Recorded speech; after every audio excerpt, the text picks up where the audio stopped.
Welcome, friends. We are your hosts, Sandy and Wade, baby best friends turned husband and wife and business partners. This podcast is for the dreamers, the movers and shakers, and those who seek to attract their dream life. Strap in. Getting magnetic in 3, 2, 1. Like attracts like. If you see it in your mind, you can hold it in your hand. You just decide what it's going to be, who you're going to be, how you're going to do it. And then from that point, the universe is going to get out your way. This moment in time, this is your time to rise. Ooh, today was a goodie. We got really real and raw about imposter syndrome. So sit back, buckle up, enjoy, and listen to this with the lens of how does this connect with me? How do I relate to this, right? And know that you're not alone. And I hope you enjoy. Get ready to be empowered in 3, 2, 1.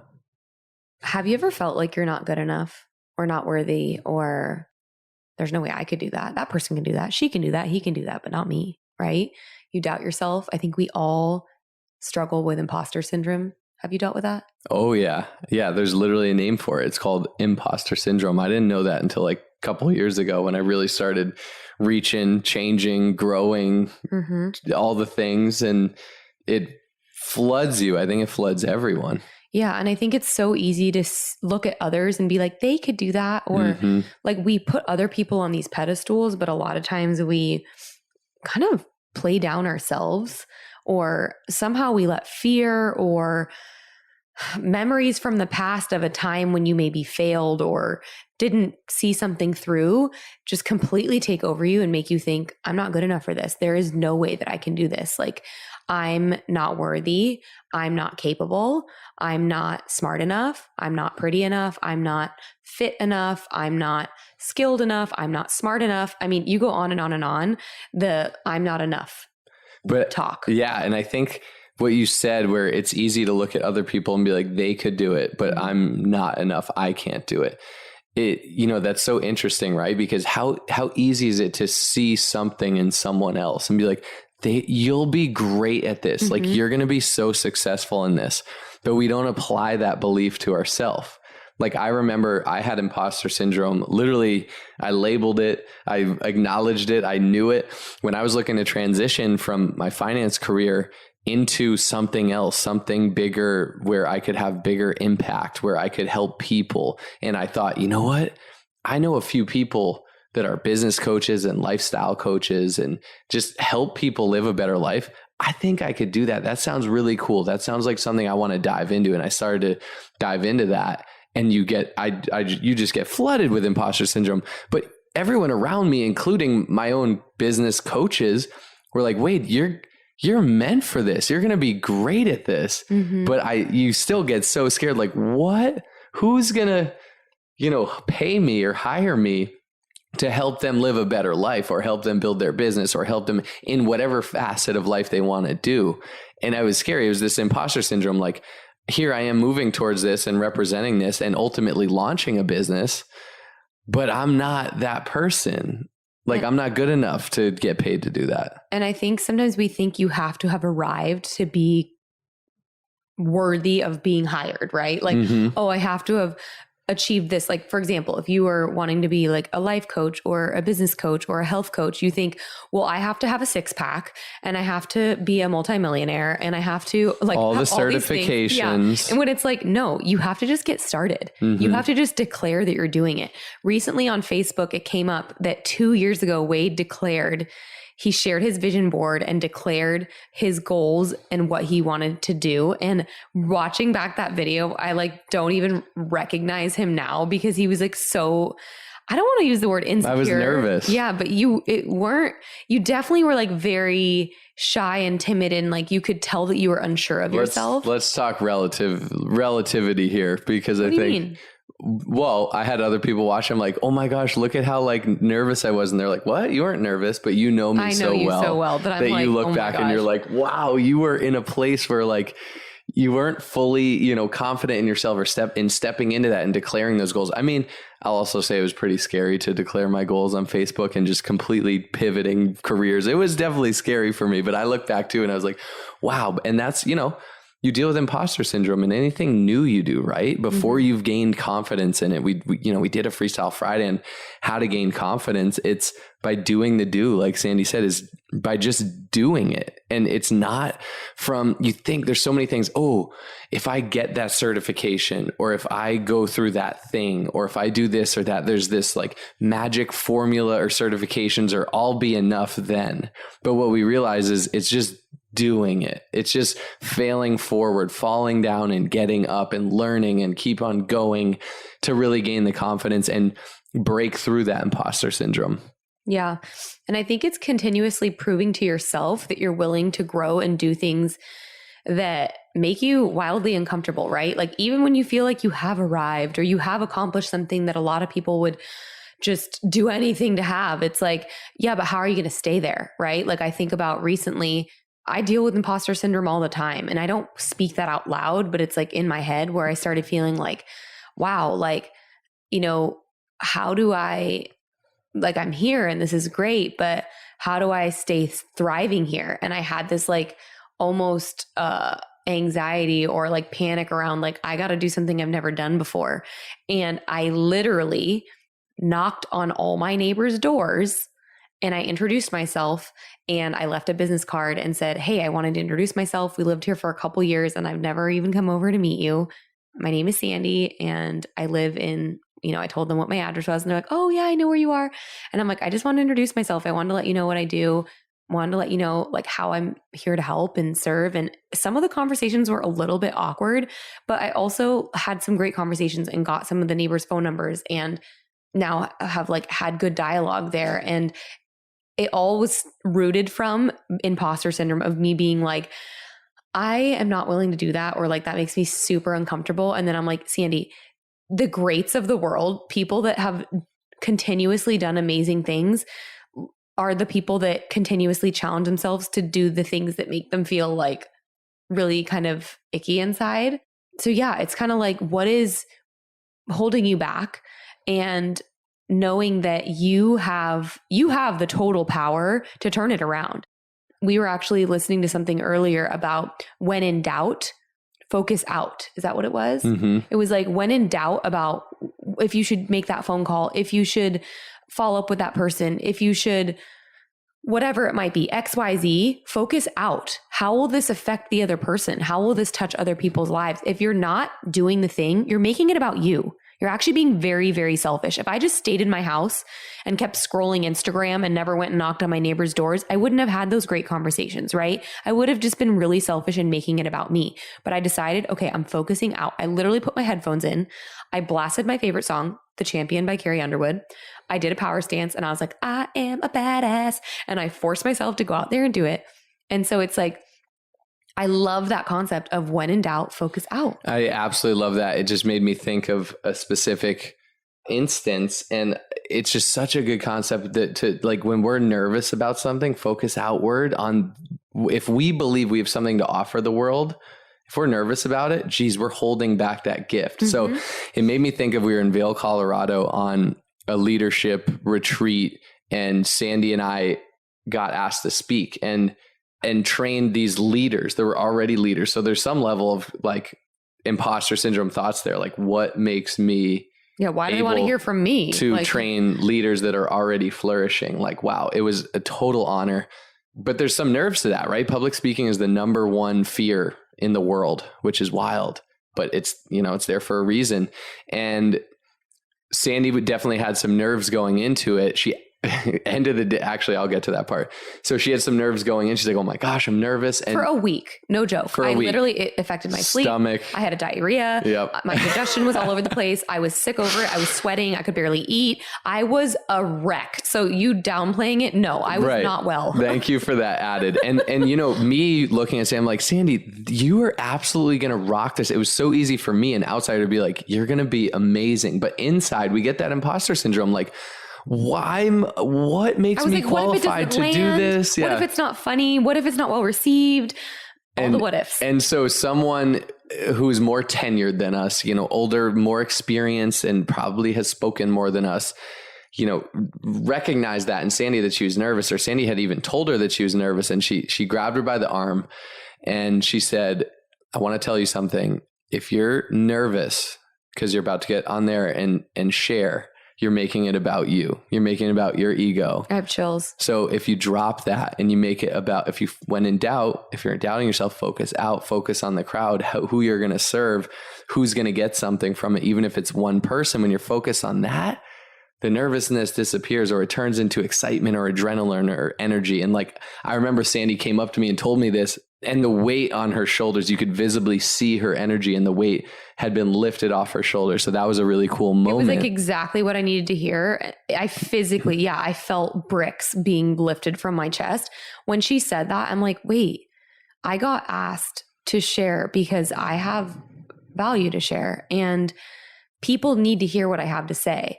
And me being nervous is me playing small and is me making it about me. And so when she said, if you're being nervous, you're making it about you, it like hit me. And I was like, oh, I'm not a selfish person. Like, I'm showing up for others. That's exactly what I'm doing. And my nervousness literally disappeared into energy. And guess what happened? She absolutely rocked it. I thought I gave the best training up until Sandy got on stage. And then all of a sudden she's got the crowd dancing and like going wild, and she absolutely nailed it. I definitely crushed that. Yeah, you did. Maybe we should do a podcast on that training. Actually, I think the people could benefit. Replicating that. Yeah. That whole topic of that training was level up your energy. And I started it with, okay, do you guys love I Want to Dance with Somebody by Whitney Houston? Who doesn't? Oh my God. It's the best song ever. So I literally cranked it up on the speakers, and that's how it started. And I literally was like skipping and dancing and marching and running through and around all these circular tables, and was telling everyone like, get up, dance. And the whole freaking room was like clapping and dancing. And it was like the best way to start. And I was like, okay, how can I be nervous after that? Everyone's literally dancing and shaking their ass. I was tasked for DJ, and she'd look at me and point at me and be like, Babo, hit it. And it like Whitney would be bumping, and she would just get everyone rocking. It was so amazing. But okay, I think a lot of people look at you and like, oh my gosh, Sandy's a boss. Like, she does everything good. At the same time, you share, you're very good at being genuine and authentic and raw and vulnerable. Mm-hmm. But what do you struggle with, and where do you have imposter syndrome in your life, like currently or recently or so? So we all know you're human. Yeah, I have a lot of them. I think one of my biggest ones is that I was raised by a foreigner. Like, my mom was born and raised in Switzerland, and she never went to formal school. So, and my dad worked a lot. So my mom, like, honestly, once I was at like a third grade level, my mom could never really help me with my homework because she didn't learn the way we are taught here in America. And so the way we structure sentences or write essays or do math problems, she didn't have that stuff. So one of my biggest, I guess, insecurities sometimes, and I still deal with this, is I don't always understand like American sayings or like, I don't know, certain jokes, or I'm a very literal person. And so it's so cute. Yeah. So sometimes I feel insecure around people that I feel like are very smart or like have all these crazy degrees or like have their masters or whatever, because I'm like, dude, I barely got through school. I was like a C student, a BC student. And so, yeah, I would say mine is sometimes feeling like I'm not smart enough. Like, I'm not experienced enough. Like, I feel like I have to lean on others sometimes when it comes to, if something's going to be like published or written about me, which there's been several of those opportunities lately, I get a lot of anxiety around that because I'm like, oh, I don't want my foreignism to come through, or for me to like misspell things, or for me to feel like I'm not good enough as someone else that has like fully American born and raised parents that was able to teach them all the things, and they never needed a tutor because their parents were able to give them all the things. So long story longer, that's my answer. I love it. That, it's so cute. It's Sandyisms, and I look at it as a strength because it makes you like cute, adorable, relatable. Like, and it's not things that like you need to know. It's just these like American sayings where she's like, what? Or like she gets it wrong or never heard of it. And it is so sweet and cute. But okay, I want to ask you this. You are an entrepreneur. You're very good at what you do. You're successful in multiple businesses, but let's focus on one where, our business, our health and wellness business, you're basically a health coach and a business coach. You're at the top 1%. We're partnered together. So I guess we are, But I think a lot of people look at you and think, oh my gosh, like she's a unicorn. Do you ever get imposter syndrome in that role now as a leader of leaders, as a health and business coach? And did you in the journey, in the process, getting there? Yes and yes. Every single day, I will see other people at the top 1% and be like, oh my God, they're more this, they're more that, they're more blah, blah, blah. But I have to lean into my strengths and what I'm good at. And I have things that other people don't have. And I think vulnerability is one of my greatest gifts, my openness and my ability to connect with people and just be so real. And absolutely, yes, along the journey building to the top 1%, I dealt with that every single day. And so much so, like, honestly, pain drives me. And I don't like feeling inferior. I do not like feeling small. I don't like feeling stupid. I don't like feeling not good enough. I don't like being told you're never going to be able to do that. I don't like feeling small or being put in a box. And in fact, it puts a fucking fire inside of me. And boom, I'm like, F-bomb, explicit. Come at me. Watch me. I don't care if this takes me 20 years. I'm not giving up, because the only way to fail is to quit. And so when it comes to imposter syndrome, it's knowing the only way to fail is to quit or to not show up and do the easy thing. So choose the hard thing, right? Like, choose repeatedly, day after day. What is the thing that makes you uncomfortable? What is the thing that you are avoiding? What is the thing that you do not want to do? What is the thing that your competitors or other people are doing that you feel like you should be doing that you're not doing? Do those things repeatedly, right? So yeah, I think I do deal with it, but I show up bigger.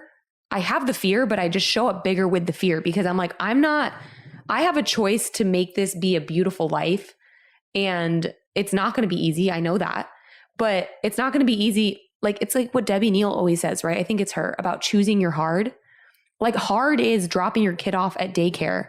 Like, right? Like, hard and going is to a job you don't like and having to drop your kid off at daycare. Yeah. Hard is struggling to know how you're going to pay that next bill. Hard is, like, she goes through this whole list of all those hards. Those are hard things, right? And it's also hard to keep showing up and build your business and XYZ, whatever it might be. So it's like, choose your hard. So yeah, imposter syndrome, I've been riddled with it my whole life, and I don't know that it will ever go away, but I give it little attention and I squash it with activity. What just happened there is actually called a flow state. Sandy just went on a flow state. Like, no, it was amazing. I was I think I dropped an F-bomb. Yeah, that is a flow state right there. When you just, when you're out of your head and in your heart and your gut, and you don't even know what's coming out of your mouth or what's coming next, or you might even black out. And that, I think that just happened, and we were all blessed by it and because of it. And to conclude that question or that thought, I mean, it's super empowering to see someone like you, or I know we listened to a podcast, and someone like Oprah, like super successful in everything she does, have imposter syndrome. So that's a very empowering feeling. So for you out there listening, know that where you don't feel good enough, you feel like an imposter, you feel, I'm not a good enough mom, I'm not a good enough business owner, I'm not a good enough, whatever it is, I'm not, I don't deserve to be super healthy or fit, or whatever that is. Know that is false, right? It's imposter syndrome. You are good enough. You are worthy enough. You do deserve that. If it's on your heart, it's there for a reason. And when you see, and that focus out, I forget the quote, but when in doubt, focus out. When you start to feel that way, focus outwards, focus on other people, who you're serving. And it's almost, these days, it's now like, I almost look for things to seek new imposter syndromes, because I know if I'm there, it's like, whoa, I'm growing and I need to level up.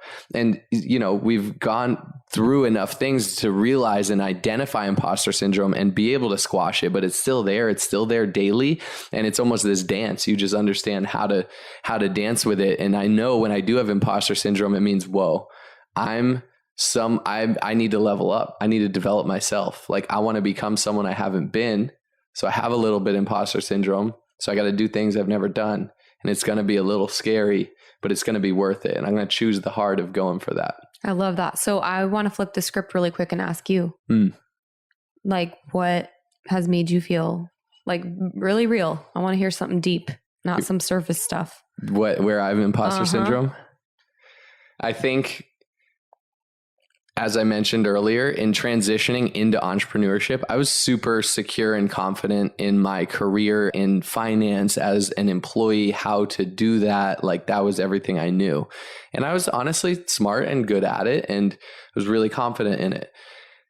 In transitioning into entrepreneurship, into just announcing that I'm going to start coaching people on the side, like that was the biggest imposter syndrome I remember. And I remember identifying it and acknowledging it and working through it. And it still creeps out, right? It still rears its ugly head, whatever that saying is, where there's still moments where you think, gosh, what gives me the right to be in the position to be able to do this or that? Mm-hmm. And I think the key is, and it's still, still in all of our businesses, it's like, am I good enough? Mm-hmm. But I think when the expectancy and when the belief in yourself and when the confidence in yourself, when you can lean into that, when you can lean outwards on why I'm doing this, it's for other people, attach it to your why and other people, when that is bigger than that fear, that imposter syndrome, you keep moving forward. Mm-hmm. And you don't let the imposter syndrome kind of drown your dreams, basically. So I still deal with it like you do. I wouldn't say I consciously think about it every day, but it comes up for me for sure. Still in what we do, even though we're years in, we are well practiced in it. We develop that muscle daily. We grow ourselves, but it's still there. Mm-hmm. And I think there's going to be future imposter syndromes that come up where we go to do something and we're like, whoa, I can't do that. I'm not that person. How am I going to do that? But I almost look forward to that now because it means I believe we're on the right track in growing ourselves towards something we want to do. Mm-hmm. So good. So you listening, have you struggled with imposter syndrome? And what is making you feel like that? Is it something you're currently going through? Is it something you've gone through in the past? Is it something that keeps coming up for you? Know that that's totally normal. I deal with it. Wade deals with it. We all deal with it. So just embrace it. Know that it's part of the journey. And when in doubt, focus out. Focus on how you can serve others and how what you're working towards will ultimately bless other people's lives. And know that we believe in you. You are powerful. You are strong beyond belief. We see it in you. Other people see it in you. Even if there's moments you don't see it in yourself, if it's there on your heart, it's there for a reason. Lean into that and know that you are powerful beyond measure. And if you see it and you believe it, you can achieve it. So let's squash imposter syndrome together. And if you got value out of this episode, share it. Share it with a friend. Share it with someone who would so benefit from hearing this. Share it on social media. And this podcast keeps going because of you guys listening. When in doubt, when we're like, oh my gosh, what are we going to do or say, or we're so busy, how are we going to schedule these podcast interviews? We're like, you know what? This isn't about us and just like our voice. This is about you guys. And so we're grateful for you. And what keeps it going is you guys keep rating and reviewing it and sharing it. And we're so grateful for that. So thank you. Thank you. Thank you. Have an amazing day and we'll catch you next time. Only those that can see the invisible can do the impossible. So remember, you are magnetic.